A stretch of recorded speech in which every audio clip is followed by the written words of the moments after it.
నియోజకవర్గాల పునర్విభజన వల్ల దక్షిణాది రాష్ట్రాలకు అన్యాయం జరిగితే కేసీఆర్ నేతృత్వంలో భారీ ఉద్యమం చేపడతామని కేటీఆర్ హెచ్చరించారు. గతంలో ఇచ్చిన హామీల మేరకు అసెంబ్లీ, పార్లమెంటు స్థానాలను పెంచకుండా కేంద్రంలోని బీజేపీ ప్రభుత్వం తెలంగాణకు అన్యాయం చేస్తోందని ఆయన విమర్శించారు.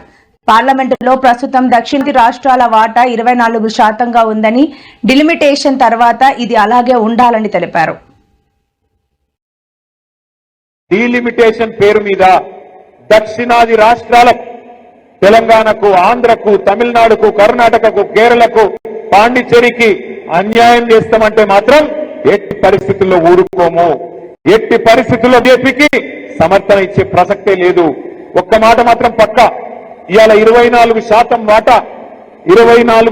వాటా దక్షిణాది రాష్ట్రాలకు పార్లమెంట్ లో ఉన్నది. దాన్ని యథాతథంగా మెయింటైన్ చేయాల్సిందే. లేకపోతే మాత్రం ఎట్టి పరిస్థితుల్లో తిరుగుబాటుకు, పెద్ద ఉద్యమానికి కూడా బీఆర్ఎస్ నాయకత్వం వహిస్తుంది. అవసరమైతే కేసీఆర్ గారే ముందుండి నడిపిస్తారనే మాట కూడా నేను భారతీయ జనతా పార్టీకి, కేంద్ర ప్రభుత్వాన్ని కూడా చెప్తా ఉన్నా.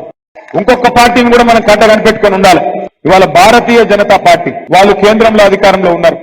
ఇప్పుడు నేను రాంగా చూసుకుంటూ వచ్చిన ఈ ఉప్పల్ ఫ్లైఓవర్, అది భూమి పుట్టినప్పుడు పుట్టింది, ఇంకా కడతనే ఉన్నారు.